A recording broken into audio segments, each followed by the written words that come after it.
Governance and Traditional Affairs, MEC Sipho Hlomuka, MEC for Economic Development, Tourism, Environmental Affairs, MEC Ravi Pillay, MEC Nomagugu Simelane, MEC for Health, members of the media, government officials who are with us, colleagues and compatriots who are following us on the social media. Thank you very much for joining this visual media briefing, which afford us the opportunity to speak on many recent developments in the province. It is in the interest of our society and an indication of our commitment to clean, accountable, and transparent government that we speak openly and transparently on all matters of provincial importance. We are expressing our gratitude to all people of KwaZulu-Natal for the recent local government elections, which was largely held in a climate of peace, tolerance, and acceptance of each other's right to campaign and to vote freely. While we are concerned about the number of people who chose not to participate in these elections, we are nevertheless pleased that our society seems to be coming of age. It is indeed a sign of maturing of our democratic order and a mark of social progress that our election no longer have many incidents of political violence and intolerance. This is certainly something that we need to build on and consolidate as we march forth as a country and the people of KwaZulu-Natal. Even in the few incidents where political leaders were assassinated ahead of the elections, we remain very committed and confident that the law will indeed take its full course. Because even one murder is just one too many. And that's why we say we will continue to follow and ensure that the law take its full course.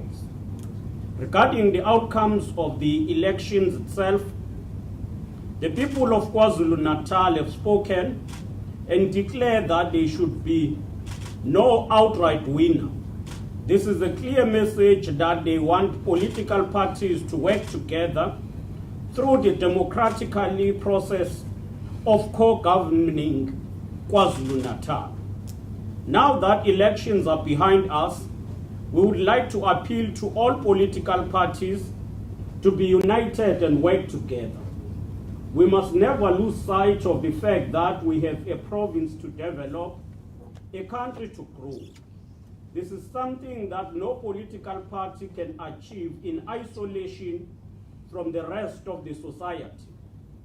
Since last week, Monday's elections, we've noted a few unpleasant scenes in which certain people were seen toy-toying and others demanding keys to certain buildings. Others were engaging in other forms of provocation. These were accompanied by insults hailed at municipal officials who are public servants and not politicians. We want to remind all citizens that public servants are employed in line with relevant legislations governing employment in South Africa, including the Labor Relations Act. Therefore, they must be allowed to discharge their duties without any interference or victimization. Any practices to the contrary may be reported to the Department of Cooperative Governance and Traditional Affairs so that these incidents can be dealt with immediately. We live in a constitutional democracy which is underpinned by the rule of law. The Constitution envisages and demands that political transition must always take place in a manner that is smooth, democratic, and procedural. While it is natural for people to want to celebrate victory, none must do so by infringing on the right of others and at the risk of polarizing others section of our society. Elections are behind us now. It is time for us to build unity and to recharge the institutions that are necessary for us to serve the communities better. We therefore take this opportunity to update the public on timelines for reconstitutions of council. As the province of KwaZulu-Natal, we have 21 municipalities that must be co-governed by different political parties. As the relevant democratic processes to achieve this transition are currently underway. We want to emphasize that until these processes have been concluded, and new councils and councillors are sworn in all currently constituted structures remains in place. Our constitution does not allow for a vacuum and requires a smooth democratic handover from one administration to the next. Today, the Minister of Culture, Dr. Nkosazana Dlamini-Zuma, will publish the 2021 local government results in the government gazettes. As required by the Constitution, the Department of Cooperative Governance and Traditional Affairs under MEC Hlomuka has set up a program and a support plan to ensure that all councils are reconstituted as required by the Constitution. In this regard, COCTA will work with all affected municipalities to reconstitute the councils and facilitate the elections of office bearers. As per the requirement of the Municipal Structures Act, we have a plan in place to ensure that all municipalities meet the legal deadline which requires them to reconstitute themselves within 14 days after the gazetting of the election results by the Minister of Culture. While we plan to do our best to support and facilitate a smooth transition, we are by no means underestimating the challenges that may arise in the hung municipalities. We trust that parties will continue to persuade each other and avoid political theatres that may end up paralyzing municipalities and hamper the delivery of services. No one should drop the baton, for it is the very same life of our people which we seek to ensure that it is developed. As elected representatives, we need to waste no time in ensuring that we finalize this process within the set time frame. COCTA has also advised that immediately after elections, together with SALGA, they will conduct a councillors induction training program. This is intended to capacitate councillors with the understanding of their leadership role, legislation which is applicable to local government, key municipal processes, and the key concepts such as the district development model and the community-centered service delivery. We have noted with absolute dismay people spreading false claims that our country's national lockdown was downgraded only to allow for the elections to take place, and that after elections, government will bring back the hard lockdown. What is even more worrying is that even educated members of the society, who must know better, were also making these claims. As far as we're concerned, these are just baseless allegations.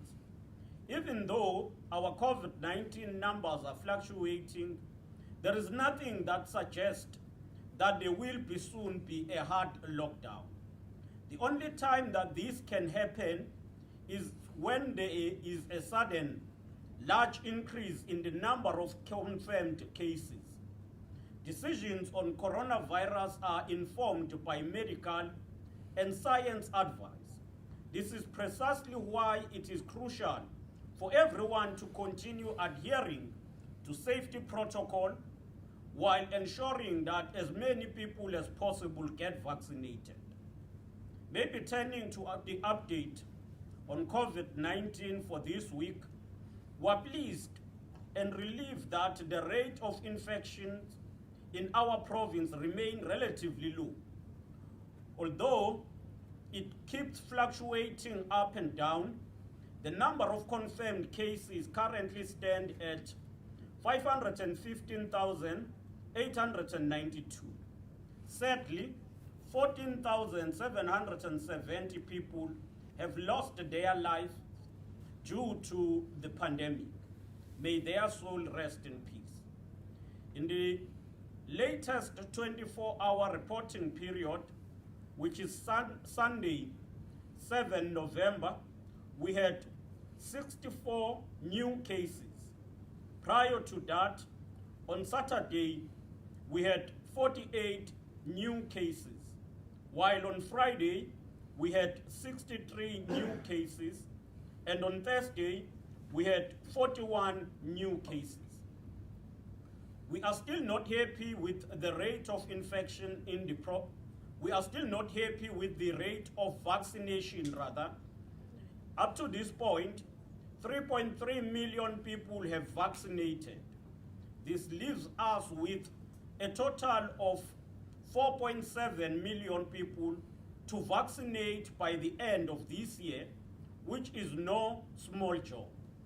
While we are pleased that 955,048 people from the age 60 and above have been vaccinated, we are concerned by relatively low numbers within the 35 to 49 and 18 to 34 age groups. Within these two age groups, we have recorded 463,466 vaccinations out of 731,030 people who are registered, and 568,816 vaccination out of 651,000 people who are registered respectively. We will take you through the vaccination percentage overall. In terms of the healthcare workers, those who are registered are 141,786, and those who have been vaccinated are 87%. From 60 and above, the registered are 661,358. The percentage of those who have vaccinated is 69%. For 50 to 59, registered is 402,037 people. And the vaccination rate is standing at 50%. For people who are registered between the age of 35 to 49, those who are registered are 731,030, and the vaccination, the percentage is 24. And 30 to 49, those who have vaccinated, the percentage, as I've said, is 15. Those who have registered between the age of 18 to 34 is 651,584, but the vaccinated percentage is 23.7%. And between 12 and 17, 32,126 people registered, and those who have vaccinated is 0.7%. So the total number of public and private first dose that have been taken is around 33.6%. And so far, as I indicated earlier, we have vaccinated people who are just above 3.3 million.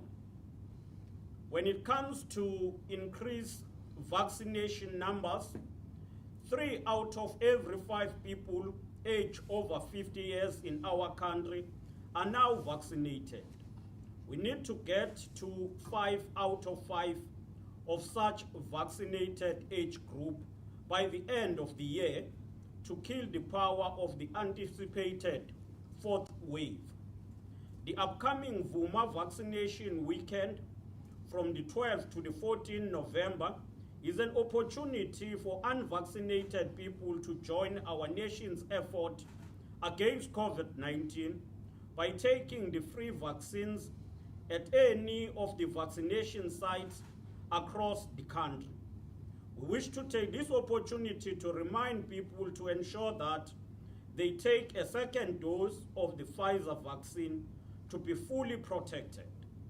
Vaccines help prevent serious illness, hospitalization, or death from COVID-19. As the provincial government, we have devised the strategy to increase the number of people who are vaccinated. We must, however, hasten to add that even the best strategy is as good as the support that it gets from all the people who need to get vaccinated, so that we can then afford severe illness from this virus. Let us all take the vaccines. Let's vaccinate. We wish to reiterate that when you get vaccinated, you are not going to do it for government's sake or to satisfy travel requirement.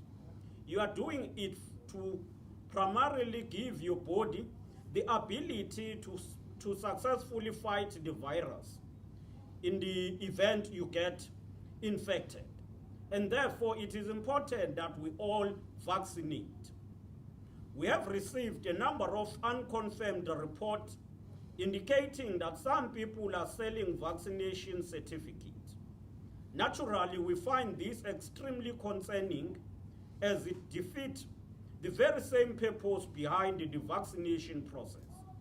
We therefore want to warn those individuals who are even thinking of engaging in this kind of behavior, which is grossly irresponsible and also criminal. We urge anyone with evidence of the sale of COVID-19 vaccines to contact law enforcement authorities as well as the KwaZulu-Natal Department of Health. We assure them that this information will be treated in the strictest confidence.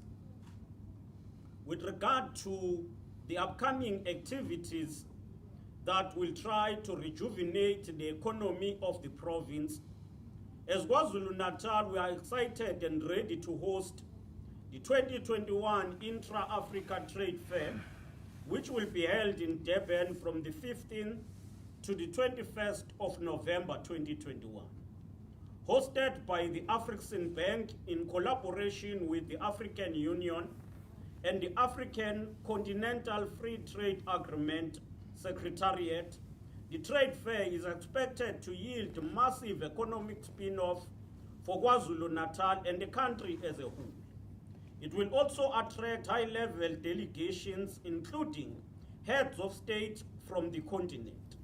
We estimate that the Intra-African Trade Fair 2021 will attract 10,000 buyers and sellers, 1,100 exhibitors, and will result in about 40 billion US dollars in trade deals. The hosting of this event also augurs well for our economic recovery and reconstruction plan. The economic impact of hosting this event is expected to be as follows. Total direct spend will be around 335 million, and the contribution to the GDP will be around 580 million, and people who will at least get employed during that period will be more than 1,200. So we invite you, the media, to come and report about this mega African continental event which seeks to promote intra-trade among the African states. Compatriots, we are pleased to be hosting the 21st International Conference for AIDS and STIs in Africa, ICASA, which will be held at Inkosi Albert Luthuli International Convention Center from the 6th to the 11th of December.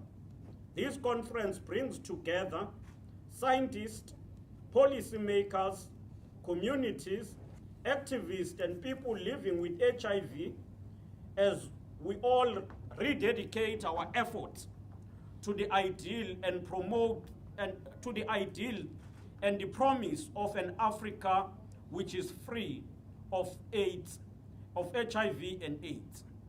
In partnership with the Society on AIDS in Africa, a tireless advocate for social justice and expansion of quality treatment, care and support for people living with HIV and AIDS.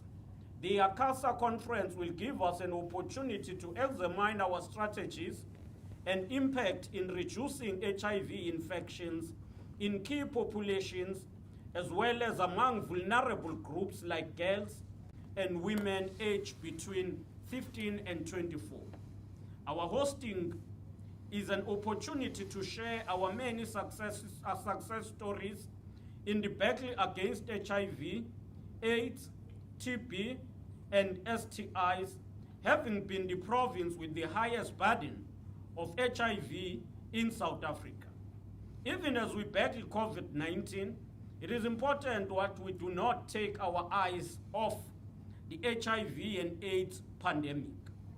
Let us seize the moment and be known as a generation that is known for delivering an AIDS-free Africa. It is all in our hands.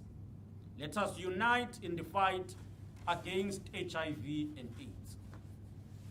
As we went to the local government elections on the 1st of November, the world started gathering at the Scottish city of Glasgow for the historic COP26 climate change talk. The Premier of KwaZulu-Natal is currently co-chair for the Africa region at the Under 2 Coalition for Climate Change, which is an association of subnational states and provinces focusing on climate change led by co-chairs from different continents. KwaZulu-Natal and South Africa are already experiencing significant impact of climate change, particularly as a result of increased temperatures and rainfall's variability. Our country is said to be warming at a more than twice the global rate of average temperature increase. In this regard, KwaZulu-Natal is participating in mitigation measures which include carbon budget, sectoral emission targets, and carbon tax, which all make up South Africa's mitigation system. We join our government in calling for a well-resourced, just transition to shift to low-carbon technologies while maximizing the benefit of climate mitigation and adaptation. And in this regard, we will continue to advocate for industrialization and pleading for conglomerate to adapt in terms of industrialization strategy to embrace, in particular, the green energy. We also want to take this opportunity to congratulate Egypt's famous Sharm el-Sheikh city for being named the host of COP27 to be held in 2022. Sharm el-Sheikh will become the second city in Africa to host the all-important global gathering after the COP17 that was held here in Durban in November 2011. We therefore congratulate the people of Egypt and hope that they will make COP27 the best in Africa and for Africans and the world. As we conclude, we wish to remind all citizens that our actions today, including the choice whether or not to vaccinate and wearing masks, sanitizing our hands regularly, and maintaining social distancing will determine our future. The choice to get vaccinated today and to recruit others to do the same will mean we have a happier and a safe festive season. It will mean we are spared the pain and the anguish of losing loved ones on a large scale like we saw during December holidays last year. So the ball is in our court to do the right thing and get vaccinated. Let us all get vaccinated and ensure that we get our relatives, friends, and colleagues, and the society at large to ensure that we get vaccinated, but continue to embrace all safety protocols against COVID-19. I thank you, facilitator. Thank you.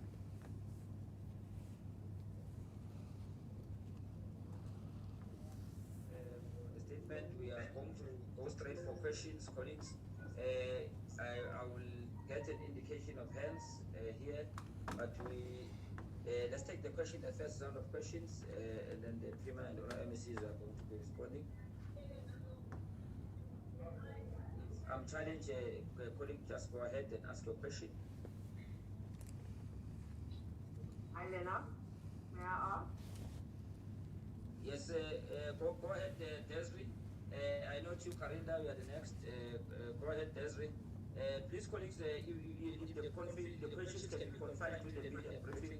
Anything related to politically, I think the political parties will have their own sessions. Let's just focus on the government side of the electoral process and the contents of the briefing. Thank you. Over to you, Desiree and Karinda. Thanks, Lennox. This question is actually for Cooperative, and I just want to know,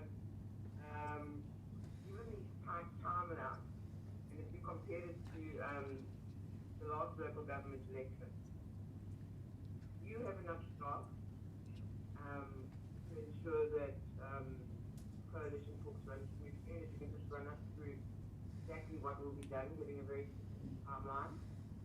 And also using the last local election result outcome as a base point. Where are you expecting problems with leadership?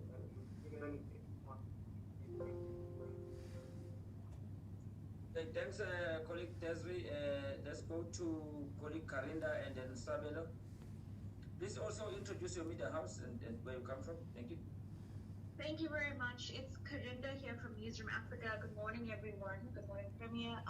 My question actually for the COCTA MEC. So, we have been covering several protests on the ground today as well as last week by residents of eThekwini who are unhappy with the IEC, saying they've lodged complaints to the IEC about the electoral process and glitches in the system, but they haven't heard back. MEC, are you planning to intervene in this?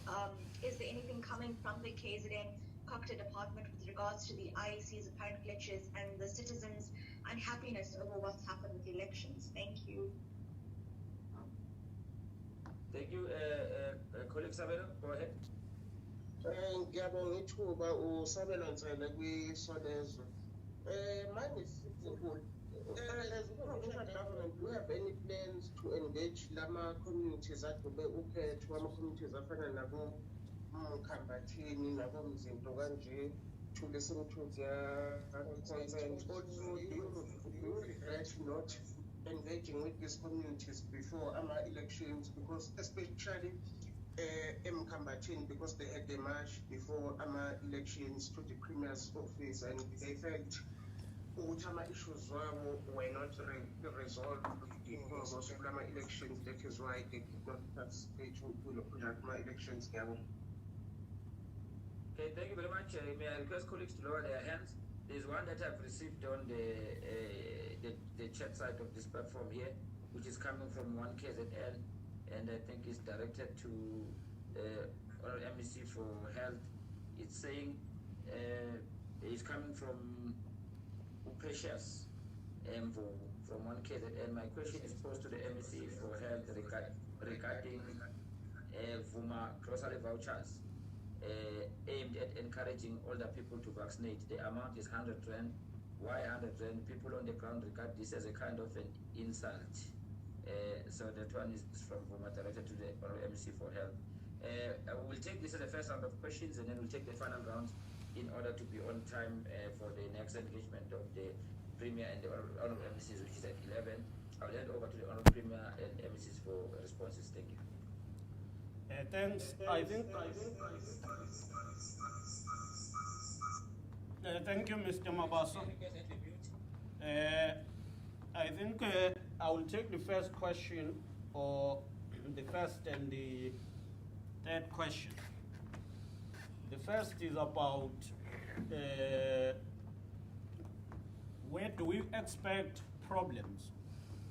Look, given the nature and the experience we have seen about coalitions, you will expect challenges where maybe parties are all below 30% or around 35%.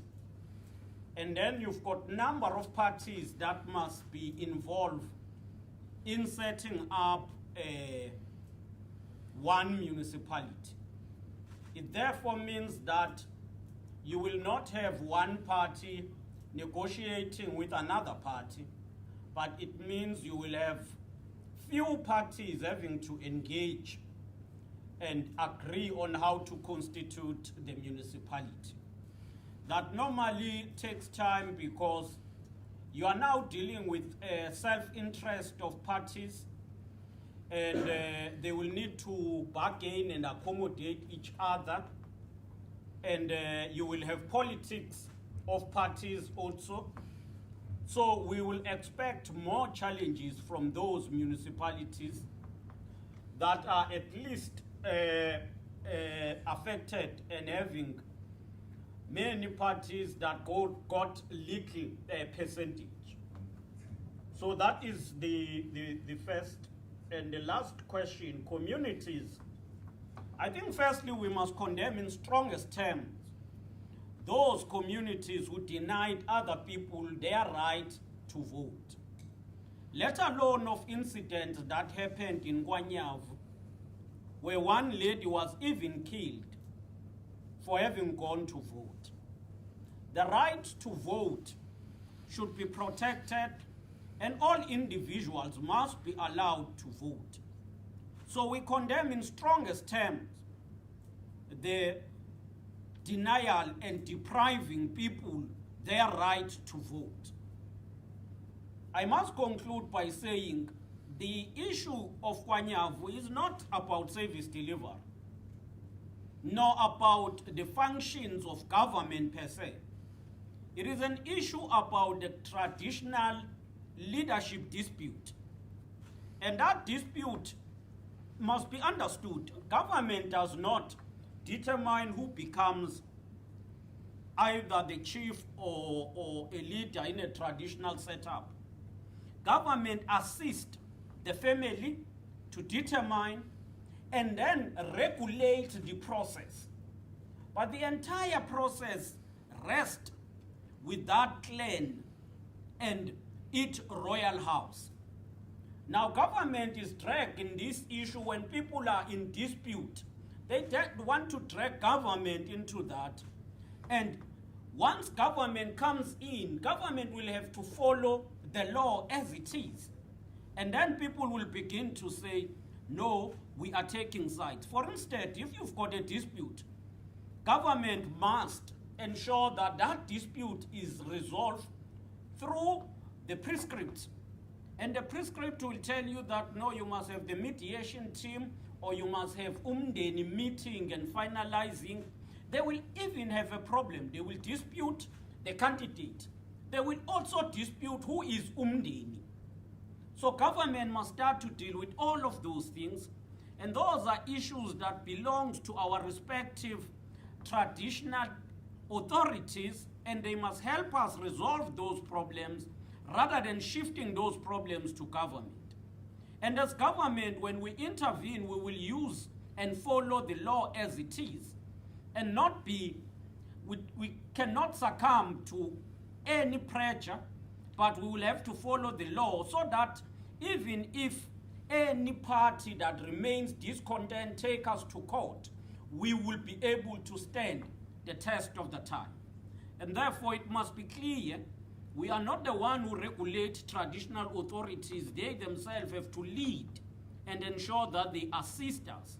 And we would want to call for peace in all areas. Gone is the time where traditional dispute would be resolved through violence. We want to see people enjoying peace all over in the province. Thank you, and the colleagues will take other questions.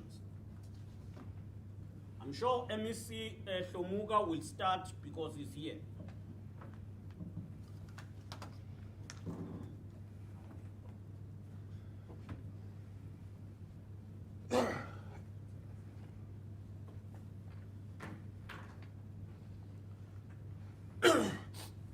Thank you very much, Honorable Premier. Greetings to all MSCs present and to the viewers. I think I only have one question raised, a question about the resident of eThekwini who strike because of the unhappiness about the IEC.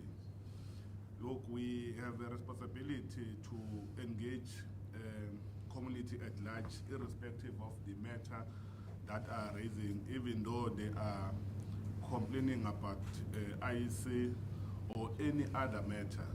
We have already started the process of engaging the communities. Here in eThekwini, we have a unity that is called Rapid Response, but also I am going to engage those community members. Hence, we request them to not strike, but to have a way of engaging in a way of a peaceful, because we don't want to enter to a process where people now, they are fighting with the law enforcement agencies. Hence, we are engaging with them, and we are going also to engage IEC.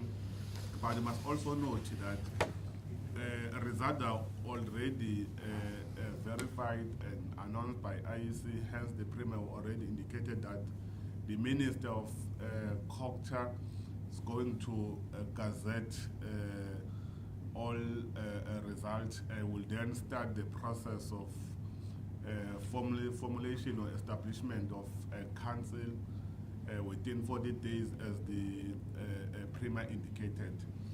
But in summary, yes, indeed, we are going to engage with the community or the resident, and also engage the IEC to deal with the comments or the challenges that have been raised by the people of Ethekwini. Thank you very much, Honorable Premier. Thank you, RMC. As we invite the RMC for help. Mr. Mabaso, good morning to the Premier, good morning to the colleagues, and good morning to everyone that is in this meeting. I only have one question that I need to respond to that relates to the vouchers. I must firstly indicate, Premier, that the vouchers or the voucher strategy is one of the strategies that are employed by the National Department of Health in ensuring that it encourages communities to come out and vaccinate. So it is one of those strategies that have been employed, and the government has quite a few that has been employed to ensure that people are really encouraged to vaccinate. We have seen that the age group of 60 and above for quite a long time we had a low turnout when it comes to vaccinating, and National then decided that it needed to come up with a strategy to ensure that people are getting vaccinated. So this is one of those strategies. Well, I do not believe that the intention of the national government was to insult the elderly or was to insult communities, but it was by way of encouraging and showing that government cares, and making sure that people do come out to get vaccinated, and as a result they would get those vouchers on their phones.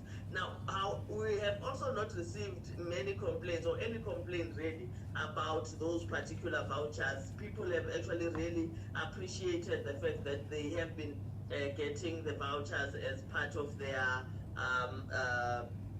a way of encouraging them to vaccinate. I will raise the matter with the national minister if there have been some complaints, but I must say that we have not received any. Thank you very much, Premier.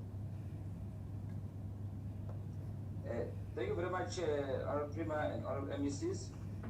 We are going to take the final round of questions. I noted your hand, colleague Bemu, and colleague Desiree is raising an issue that you would like the MEC to, Honourable MEC for Cocta to indicate the municipalities that are suspect of probably being much more chaotic than the others. I see colleague Karida as well. So colleague Claudia, you will start, and then Karida will make a follow-up. In that order, please.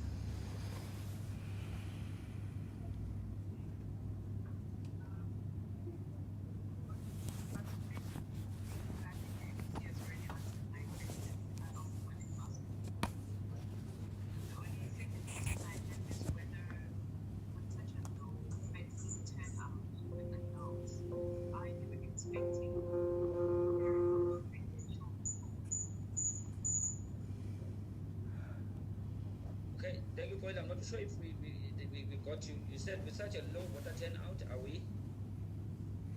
The low vaccine turnout. Oh, vaccine turnout. Okay. Are you expecting parents to bring their children from 6 to 7 age 12? Okay. Since the vaccine turnout is low, are we expecting parents to bring their children for vaccination? I think that's the gist of the question. Colleague Karinda? Yes, thank you. Just on the back of Desiree's question, Premier, have you received any reports of possible protests that could take place in the next 2 weeks as we prepare to introduce new councils? I mean, what happened during the unrest is that we were told that government was prepared, and clearly following those sporadic protests that grew into looting, there was nothing government could do. Are you aware of any protests that could happen in so-called chaotic councils? Are men in blue on the ground to assist with that if residents are unhappy? Thank you. Thank you very much. I'll hand over to the Honourable Premier and Honourable MCs for responses, okay?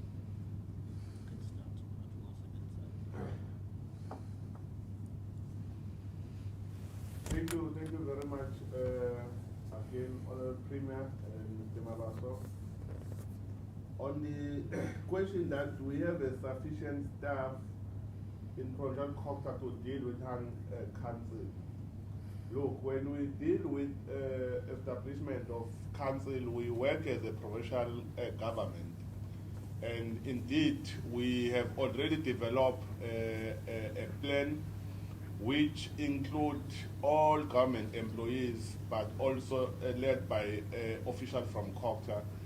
So in summary, we do have a sufficient staff in provincial government to deal with all municipalities, not only hung municipalities, because hung municipalities are also part of 54 municipalities in KwaZulu-Natal.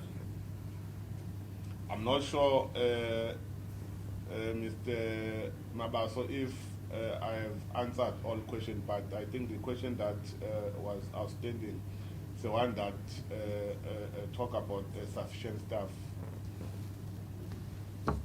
Yeah, no, thanks for letting me see. We have answered the question. I think quite fairly to you, we cannot preempt which municipalities are going to have a problem. but the plan that the MEC has alluded to, I think it is a guiding roadmap. We'll hand over to the MEC for health, and then invite our Premier for response and also a summary. Thank you. Mr. Mabaso, in relation to the vaccination of the 12-year-olds to 17 years, the government has issued that call to parents to actually bring their children to come and vaccinate. And the strategy is that they only get one jab when they get the Pfizer first, but they get one jab of the Pfizer because the scientists have advised in that particular fashion. I must indicate that during the first 3 days of the call to vaccinate 12 to 17-year-olds, we had vaccinated close to 3,000 young people or 3,000 children. But as of today, the latest report says we have vaccinated 15,000 children, and that is in about 14 days. Obviously, it's clear that the uptake is not as we had expected it to be, but we believe it might be affected by the fact that schools are still open and children are actually writing their exams.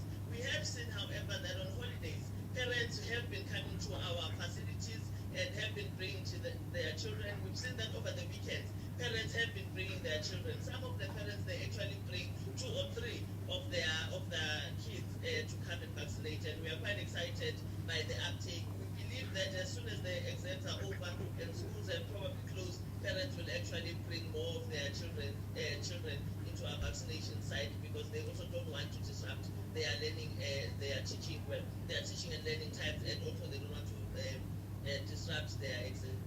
So we are at this point quite comfortable with the number of children who have been vaccinated. We believe by the end of the exam we will see a bigger uptake as parents bring their children, or more parents bring their children to come and vaccinate. Thank you, Mr. Mabaso. Thank you, Honorable MC. We invite the Honorable Premier for a response to the questions posed to him, and also a summary. Maybe.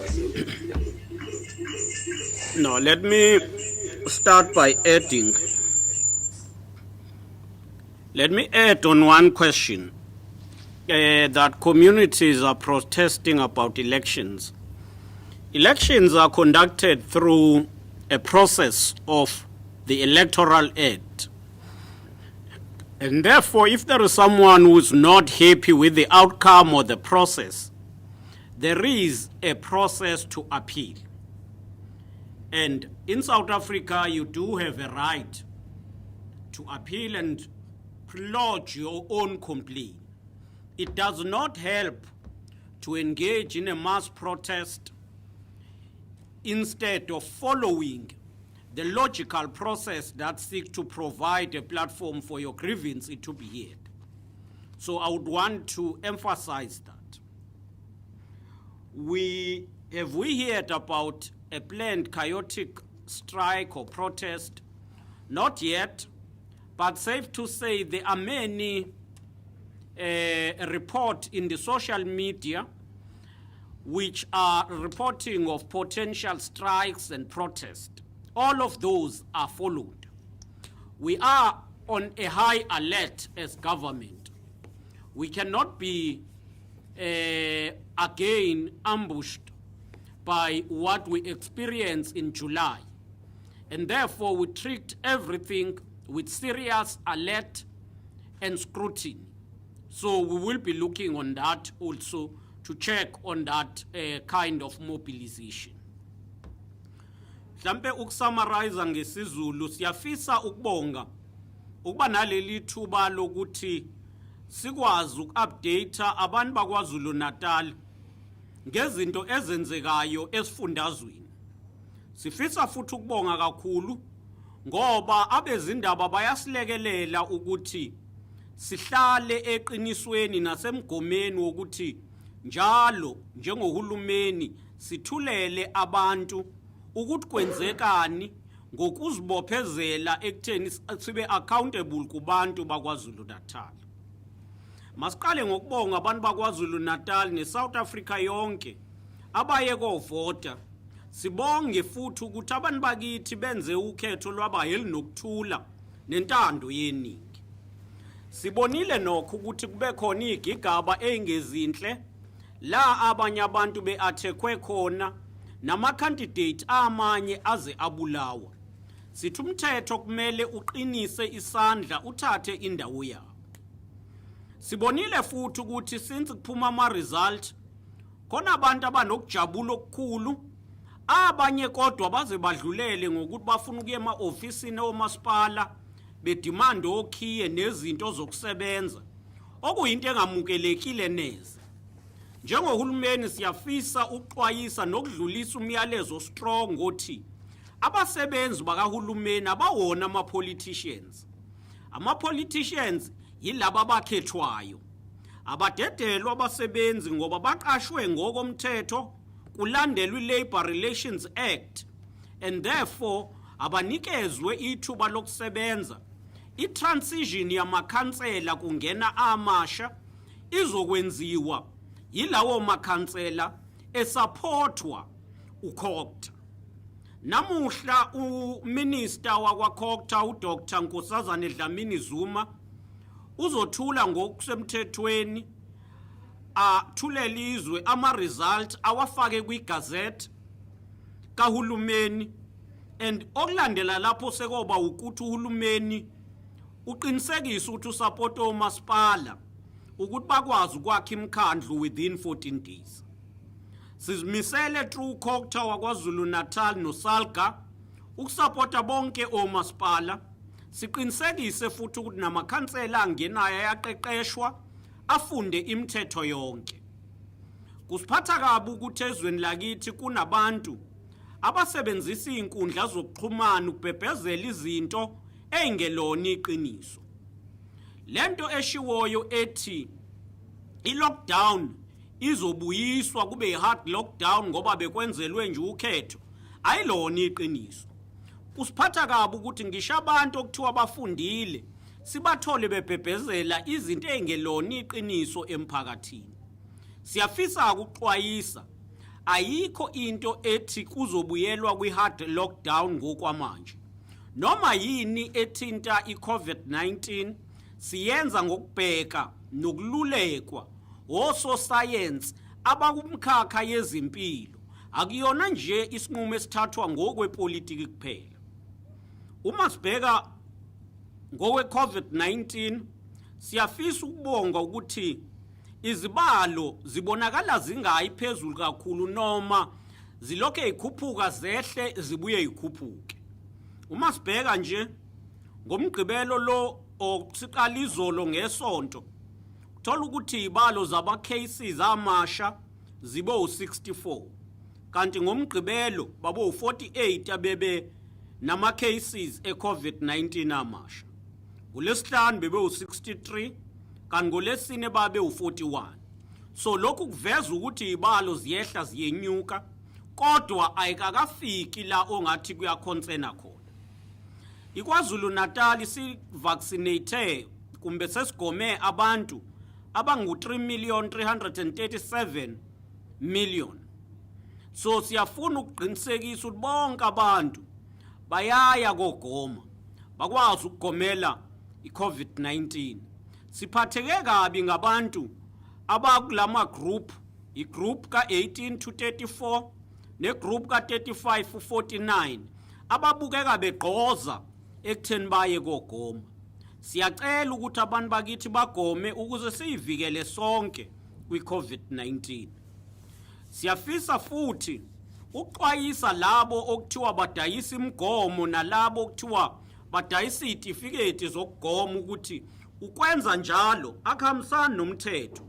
Bazozithola sekudingeka ukuthi bachaze kabanzi sebese ngalweni kumbe esandleni somthetho. Siyacela futhi abantu bakithi ukuthi uma bezwa imbiko efana naleyo besazise. IKwaZulu-Natal ibuyele emkhankasweni wokukhulisa umnotho. Kuleli sonto esiyakulo kusukela ngomhla ka-15 kuya kumhla ka-21 kaNovember sibambisene nebhanki lase-Afrika elaziwa nge-African Bank, ngonjalo ne-African Union ne-Secretariat ye-African Continental Free Trade Agreement sizoba ne-Intra-African Trade Fair ezothatha isonto lonke elindeleke ukuthi ihambelwe abantu abangaphezulu ka-10,000 nama-exhibitors angaphezulu ka-1,100. Ilindeleke ukuthi izofaka umnotho omkhulu lapha eSouth Africa ongango-235 million. Namathuba abantu ukuthi basebenze ngaleso sikhathi at least azovuleleka. Sizobuye futhi sibe ne-conference ebizwa nge-International Conference for AIDS and STIs in Africa ebanjwa inhlangano ye-ICASA. Yona le conference iyoba ngomhla ka-6 to 11 December. Umabili ama-conference asivulela ithuba lokwakha kabusha umnotho wezwe nomnotho weprovince. Siyafisa futhi ukugcizelela ukuthi KwaZulu-Natal ingxenye yomkhankaso wokuqinisekisa ukongiwa kwemvelo nokunakekelwa kwezemvelo. Yingakho siyingxenye yenkundla neinhlangano ikazwelonke nezomhlaba eyibheka isimo sokuguquguquka kwe-climate, and therefore siyababongela abantu base-Egypt ukuthi i-COP27 izoya khona ngonyaka ozayo.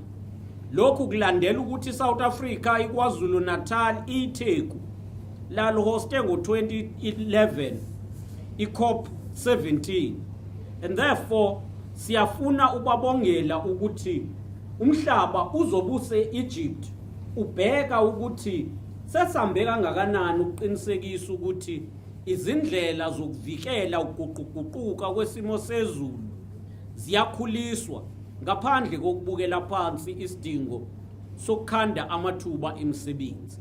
Siyabonga, sifisa ukubonga kubo bonke ebebeyingxenye yokulandela le media briefing ebinikezela ulwazi ngezinto ezenzeke kulezi insuku lapha KwaZulu-Natal. Siyabonga. Thank you very much, Honorable Premier. Thank you very much, Honorable MECs. Will colleagues be engaging, I think, tomorrow with some of you, with Honorable MEC Pillay, in detail about some of the issues that the Premier touches on, which are on the economy and the upcoming Intra-African Trade Conference, which also involves the heads of state. Thank you very much for attending the briefing, and thanks to all MECs and women, and to all colleagues from the media as well as colleagues that we work with from the provincial departments. Thank you very much. The briefing is adjourned.